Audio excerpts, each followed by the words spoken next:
어떤 철학자의 말에 의하면 모든 만남에는 세 가지 모습이 있다고 합니다. 첫째는 그것하고 그것이 만나는 겁니다. 우리가 좀 다른 사람을 좀 가치 없이 취급할 때 그거 이렇게 표현하지 않습니까?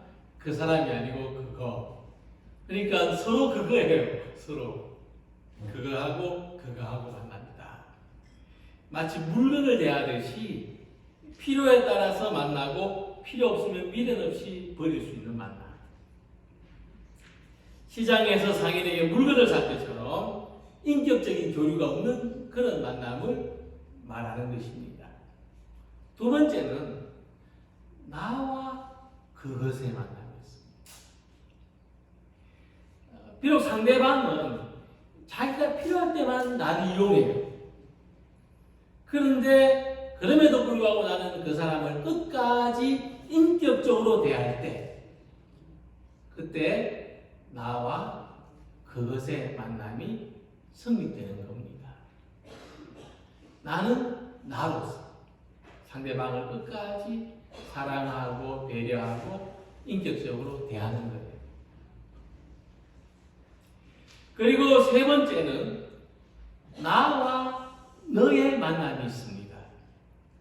이런 만남은 필요와 상관없이 서로를 인격적으로 대하는 만남입니다.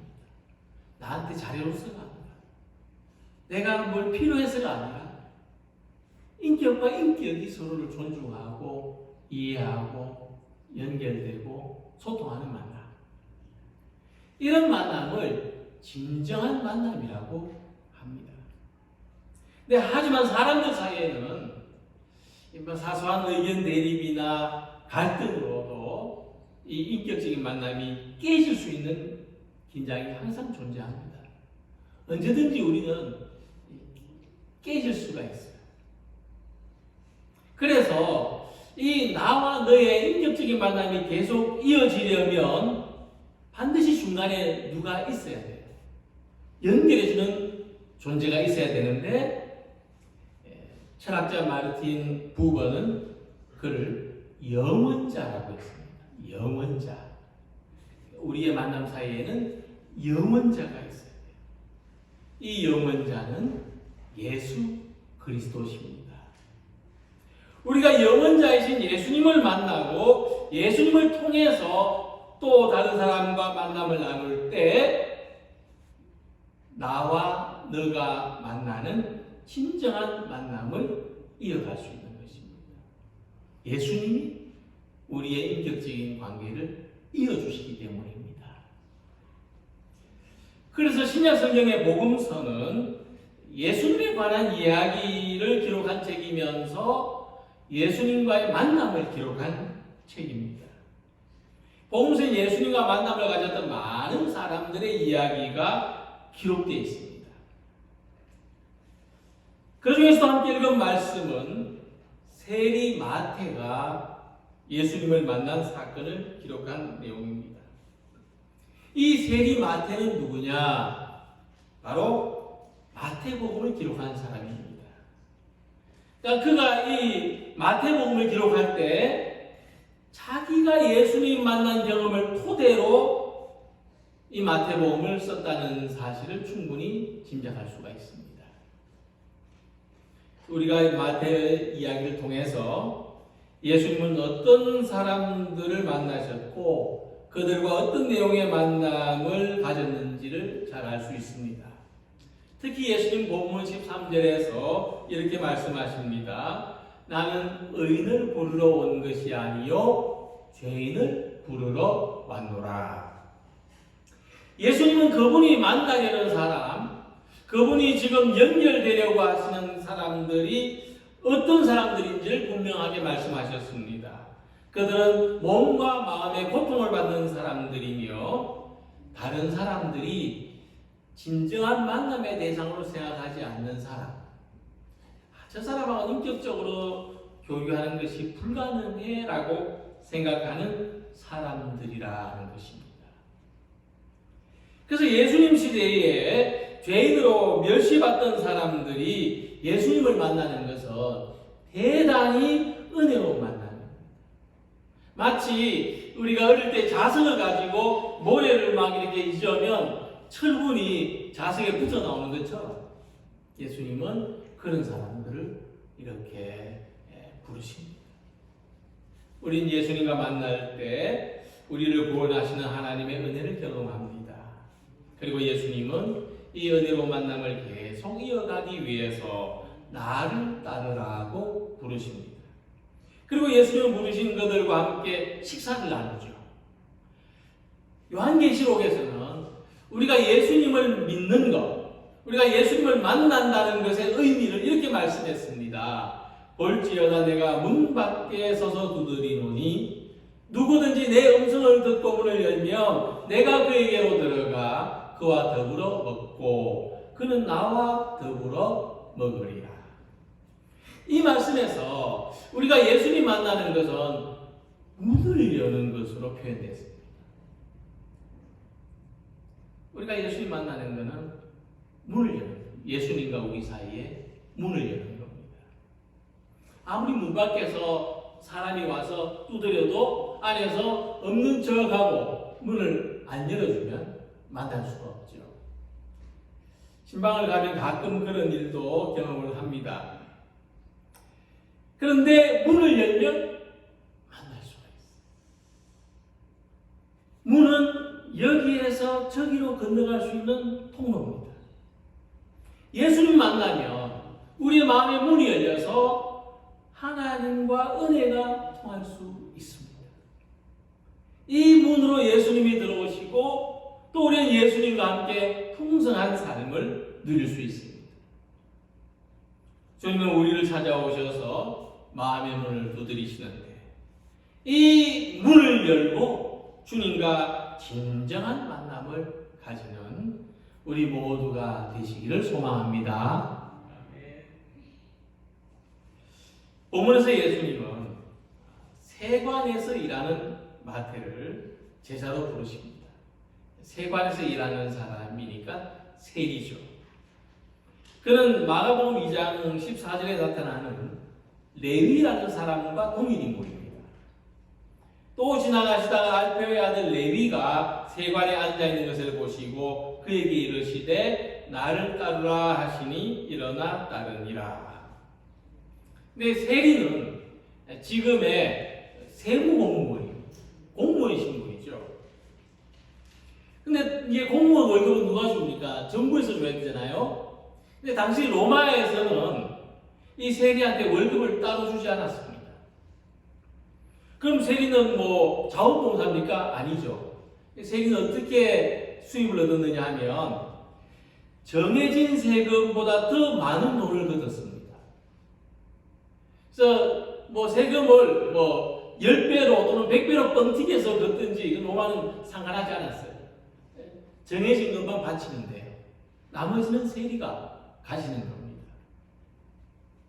그러니까 유대인들의 입장에서는 이 로마의 세금을 내는 것도 싫은 일인데 정해진 세금보다 더 많은 돈을 걷어가서 로마의 세금을 바치고 착복하는 이 세리는 더더욱 반갑지 않은 대상, 친해지고 싶지 않은 사람이었습니다. 그래서 예수님이 세리 마태의 집에서 함께 음식을 잡수실 때 그것을 본 바리새인들이 이렇게 말했습니다. 어찌하여 너희 선생은 세리와 죄인들과 함께 잡수시느냐. 당시 사회에서 혐오의 대상, 상종하지 말아야 될 대상과 어떻게 함께 가족처럼 식사를 하신단 말이냐. 자, 그러면 이 마태는 왜 세리가 됐을까? 왜 그런 손가락질 받는 일을 했을까? 그 시대의 유대 지역에서 세리는 세습직이 아닙니다. 이제 베드로나 야고보 같은 어부들은 아버지 직업을 가족들이 물려받습니다. 대개 그랬습니다. 상공업자들, 수공업자들, 또 농사하는 농부들, 더 위의 계급도 마찬가지입니다. 제사장 가문, 권력자 가문들도 다 신분을 이어갔죠. 그 시대는 그런 사회, 신분 간의 이동이 자유롭지 않은 사회였습니다. 그런데 유독 세리는 세습하는 직분이 아니에요.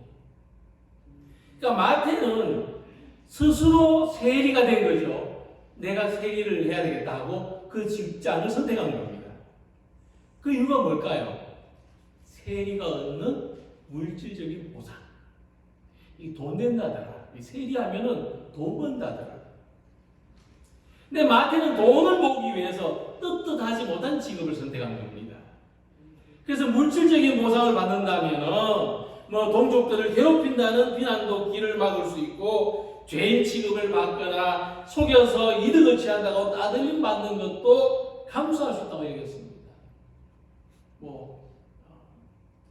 천하게라도 수입이 생긴다면 그 이상 좋은 게 어디 있는가 하는 어떤 그런 삶. 그러니까 예수님 만나기 전까지 세리로 살았던 마태의 삶에 물질적인 보상을 받는 것은 열려 있었죠. 그러나 하나님이나 공동체나 이웃과 통할 수 있는 길은 닫혀 있었습니다. 우리도 내가 중요하게 생각하는, 또 내가 원하는 그 한 가지 이점 때문에 벽을 쌓을 수 있어요. 하나님과 이웃을 향해서 마음을 닫을 수 있어요. 하지만 예수님은 이런 삶의 모습을 가리켜서 병든 것이라 말씀합니다. 건강한 자에게는 의사가 쓸데없고 병든 자에게야 쓸데있느니라 하셨는데, 건강한 삶은 많은 사람들과 소통하는 열려있는 모습이고, 병든 삶은 사람들과 단절된 스스로 마음문을 닫아둔 모습이라고 하는 것입니다. 그런데 이 말씀은 그 시대 사람들이 세리들을 무시하거나 적대감을 가지고 있고는 상당히 다른 의미입니다. 부정적인 의미가 아니라는 것을 생각할 필요가 있습니다. 다른 사람들은 세리의 삶을 구제불능한 것으로 보았습니다. 상종하지 못할 사람으로 보았습니다. 하지만 예수님은 아파서 그런 것이다. 그러니까 병들었다는 표현은 비난하는 표현이 아니고 멸시하는 표현이 아니고 긍휼히 여기는 표현입니다. 아파서 그렇다. 그래서 예수님은 세상이 외면하는 어떤 사람이라도 회복 불가능한 존재로 보시지 않았다는 것이 중요합니다. 병든 사람이 비록 지금 아픈 모습으로 살고 있지만 치료를 받으면 언제든지 건강하게 될 수 있다. 지금은 아웃사이더지만 이 사람이 회복되면 언제든지 안에 들어와서 함께 할 수 있다 하는 말씀이죠. 그래서 지금 우리들이 다른 사람들이나 심지어 하나님과도 닫힌 삶을 살고 있을지라도 예수님은 그런 모습을 구제불능한 모습으로 보시지 않습니다. 예수님은 우리가 언제든지 마음의 문을 열고 예수님을 영접하고 건강하게 살아갈 수 있다고, 많은 사람들과 진정한 만남으로 연결될 수 있다고 보십니다. 그 한 가지 조건은 예수님을 만나는 것입니다. 예수님 우리의 의사가 되실 것이기 때문입니다. 삶에서 돈이 가장 중요했던 마태가 그 한 가지 외에 다른 관계는 중요하지 않다고 생각했던 것처럼 우리도 내가 중요하게 여기는 한 가지 외에 그 모든 관계가 중요하지 않다고 생각할 수가 있습니다. 우리의 관계도 문은 닫혀 있지 않은지 생각해 봐야 합니다. 우리는 하나님의 은혜의 마음의 문을 닫고 살지는 않은지 돌아봐야 합니다. 그래서 오늘 우리들은 예수님을 만나야 합니다. 예수님을 통해서 내가 필요하지 않다고 생각했던 사람들에게 마음의 문이 열리고, 나를 외면하거나 무시하는 사람에게도 마음이 열리고, 하나님의 은혜에 대해서도 마음의 문이 열리시기를 축원합니다. 예수님과의 만남으로 병든 마음과 아픈 삶이 온전하게 회복되는 모든 성도들이 되시기를 소망합니다. 세관에서 마태를 만나신 예수님은 그를 새로운 삶으로 초청하십니다. 나를 따르라 하시니 일어나 따르니라 하는 말씀입니다. 예수님의 부르심을 받은 마태가 그 좋은 직장이라 해야 될까? 마태한테 좋은 직장이죠. 좋은 직장을 버려놓고 예수님을 따르게 된 것은 예수님이 소개하시는 새로운 삶을 발견했기 때문입니다. 그러니까 예수님 만나기 전에 마태는 이 돈이 인생의 전부라고 생각했기 때문에 세리의 삶, 그 직장을 선택했는데, 하지만 살아보니까 또 자기가 무시해왔던 다른 것들도 중요하다는 것을 알게 되었습니다. 이웃, 하나님, 자기 자신과의 관계. 이처럼 우리도 삶의 일부일 뿐인데 그게 내 인생의 전부인 것처럼 사소한 문제일 뿐인데 그것을 내게 가장 중요한 문제인 것처럼 잘못 생각할 수 있고, 내가 잘못 생각한 그것을 진실이라고 믿는 순간 회복 불가능한 삶에 빠져들 수가 있습니다. 그러나 마태는 예수님을 만나면서 인생의 가장 중요한 진리를 발견했고 모든 것을 버리고 주님을 따르는 제자가 된 것입니다. 이 사건을 두고 성사학자 바클레이는 예수님은 세리였던 마태 안에서 위대한 전도자 마태를 보았다는 말을 했습니다.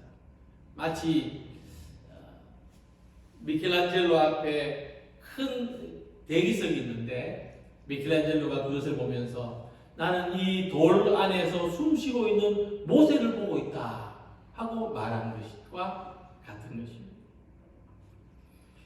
알페오의 아들 레위가 예수님 만나서 마태라는 새로운 이름을 얻게 됐습니다. 이 마태라는 이름은 하나님의 선물이라는 뜻입니다. 특히 마태복음은 유대인들을 대상으로 기록한 복음서인데, 이 마태는 자기가 만난 예수님에 대해서 특별한 관심을 가지고 유대인의 왕으로 오신 예수님의 생애를 기록한 것입니다. 그래서 마태는 예수님을 만남으로써 자기 삶이 하나님의 선물이라는 것을 깨달았습니다. 우리가 이 마태처럼 어떤 정신적인 고통에 시달리고 있는 사람들이라면 내 삶이 하나님의 선물이라 하는 것을 깨닫는 게 굉장히 어려운 일입니다. 어쩌면 영원히 불가능한 일일 수도 있습니다. 그러나 마태는 예수님을 만남으로써 내 삶은 하나님의 선물이다, 내 인생은 하나님의 은혜라는 것을 깨닫고 발견한 것입니다. 그래서 이 마태를 둘러싸고 있던 세상의 온갖 거짓들이 벗겨지는 순간 그는 예수님의 제자가 되었고, 예수님의 제자가 되었다는 말의 다른 의미는 열린 사람이 되었다는 것입니다. 예수님의 제자가 하는 일이 뭡니까? 복음을 전하고 가르치는 일이죠. 그러려면은 다쳐서는 안 됩니다. 다친 사람에 대해서는 할 수가 없습니다. 누구에게든지 어린아이부터 노인에게까지 누구에게든지 마음이 열려야 할 수 있는 것이죠. 그래서 마태가 열린 사람이 되었다는 겁니다. 우리도 예수님을 만날 때 열리는 게 있습니다. 자기 삶을 바라보는 눈이 열립니다. 세상을 바라보고 이웃을 바라보는 마음이 열립니다. 그리고 예수님의 눈으로 하나님의 마음으로 우리 주변을 둘러볼 수 있게 되는 것입니다.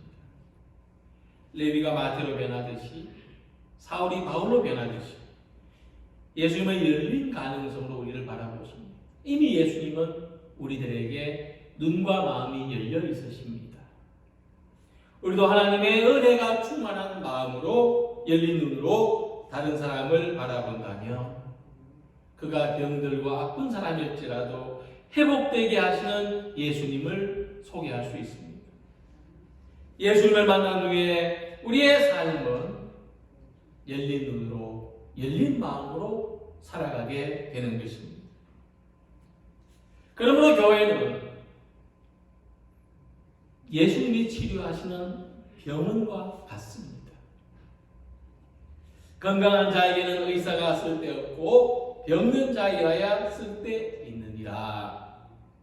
우리는 지금 우리의 영혼을 고치는 병원에 앉아있다, 이런 생각을 할 수 있을 것입니다. 그리고 좋은 병원일수록 환자가 많습니다.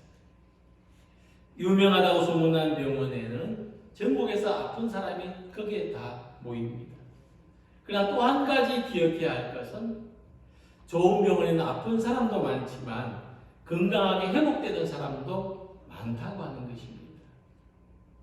그래서 교회는 건강한 사람만 모인 곳이 아닙니다. 하지만 교회는 아픈 삶을 가진 사람들이 건강하게 회복되는 것이고 우리 영혼의 상처가 치료받는 곳입니다. 우리의 삶이 건강하게 회복되는 길은 예수님을 만나는 것이고 예수님의 제자가 되는 것이고 예수님을 따라가는 것입니다. 이 은혜의 삶과 만나서 어두컴컴하게 닫혀있던 삶이 하나님과 세상을 향해서 밝게 열린 삶으로 변화되는 모든 성도들이 되시기를 소망합니다. 자, 우리의 삶이 열려있다는 또 한 가지의 이야기는 뭐냐 하면 우리 삶에 나타난 변화입니다. 예수님의 제자가 된 마태의 집에서 변화가 있었습니다. 잔치가 열린 거죠. 마태가 예수님의 제자가 된 다음에 그 집에서 잔치가 열렸습니다. 그래서 우리가 예수님 만나기 전과 예수님 만난 후의 삶을 구분할 수가 있는데 예수님 만나기 전의 삶이 슬픔의 삶이었다면 예수님 만난 후에는 기쁨의 삶, 예수님 만나기 전의 삶이 어둡고 암울한 삶이었다면 예수님 만난 이후의 삶은 밝고 희망 있는 삶, 예수님 만나기 전의 삶이 꽉 막혀 있는 삶이었다면 예수님 만난 후의 삶이 열리고 형통한 삶으로 변화되는 것입니다. 이 변화는 눈으로 드러나는 겁니다. 우리의 표정을 통해서 드러나고 옷차림을 통해서도 드러날 수도 있고 또 우리가 사람을 만나는 그런 사람을 만날 때 우리의 감정이나 말씨나 이런 표정 등으로서 드러날 수가 있습니다. 그런데 이 변화를 못마땅하게 여긴 사람도 있었습니다. 세례요한의 제자들이 찾아와서 우리와 바리새인들은 금식하는데 어찌하여 당신의 제자들은 금식하지 아니하나이까? 지금 먹고 즐길 때입니까? 지금 금식을 해야죠. 엄숙하게 지내야 될 때가 아닙니까? 그렇게 항의한 겁니다.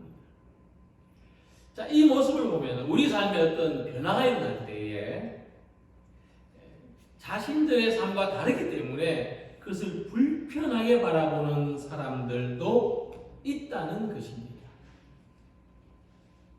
이 질문에 예수님께서 대답하십니다. 호린집 손님들이 신랑과 함께 있을 동안에 슬퍼할 수 있느냐? 이 호린집 손님들은 이제 막 닫힌 마음을 열고 주님을 만나고 그래서 기쁨이 가득한 사람들을 말합니다. 그리고 호린집 신랑은 예수님을 가리킵니다. 예수님은 우리 삶에 예수님을 만날 때 우리 삶에 일어난 변화를 잔치라고 말씀하십니다. 우리의 삶에 우리의 마음에 기쁨이 가득하다는 것입니다. 그리고 사도 바울은 예수님 만난 사람들 속에서 일어나는 삶의 모습을 성령의 열매라고 했습니다. 그리고 우리 안에서 예수님을 만나는 우리 안에서 성령의 열매가 맺히는 것을 열매를 맺지 못하도록 금지할 법이 없다고 했습니다. 성령의 열매는 사랑과 일학과 병과 오래 참음과 자비와 양성과 충성과 온유와 절제니 이 같은 것을 금지할 법이 없느니라. 그러니까 예수님 오신 삶에는 잔치가 있다. 나무가 열매를 맺을 때 또 전에 이 버섯을 키우는데 버섯이 표고버섯이 막 나올 때 아주 재미있습니다. 여기저기서 막 열매가 달리죠. 여기저기서 버섯이 막 쑥쑥 나옵니다. 이처럼 예수님 오신 삶에는 이와 같은 기쁨들이 막 생겨난다는 거죠. 오늘은 사랑, 내일은 평화, 모레는 자비, 그 다음 날에는 양성, 충성, 이런 기쁨의 열매들이 우리 삶에 돋아난다는 것입니다. 그러므로 성령의 열매는 우리 삶에서 예수님으로 말미암아 매일같이 일어나는 우리 내면의 잔치를 말하는 것입니다. 그래서 예수님은 말씀하시기를 새 포도주는 새 부대에 담으라 하셨습니다. 주님께 돌아온 사람에게는 기쁨이 있고 잔치가 열리는데 우리가 이 잔치집의 주인이 되고 이 잔치집에 참여하는 사람들이 되기를 원하시는 것입니다. 세리마태와 그 집에 참여한 사람들의 삶은 지나온 삶과는 구별되는 경험이었습니다. 그들은 지난날에 늘 우울했고 죄진 것 같았고 즐거워하면 안 되는 사람처럼 살았습니다. 그러나 이제 예수님을 만난 그들의 삶은 기쁨의 잔치가 되었습니다. 하나님의 은혜를 경험한 삶은 잔치를 누리는 것입니다. 뜨들썩하게 이야기하고 신나게 노래할 수 있고 신나게 춤을 출 수 있습니다. 우리가 하나님의 은혜와 만나서 우리의 삶이 이렇게 변화되기를 소망합니다. 그 은혜 안에서 잔치의 삶을 살아가시기를 소망합니다. 예수님을 만날 때 우리의 삶은 잔치가 됩니다.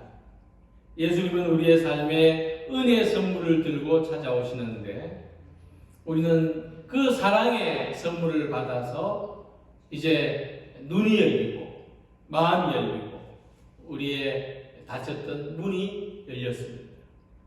그래서 이제 우리는 예수님의 부르심을 듣고 그 부르심에 따라갈 수 있습니다. 그때 우리의 삶은 잔치의 삶이 됩니다. 주님을 만나고 주님과 함께하는 이 기쁨의 잔치를 날마다 누리며 살아가는 모든 성도님들이 되시기를 주님의 이름으로 기원합니다. 기도드리겠습니다.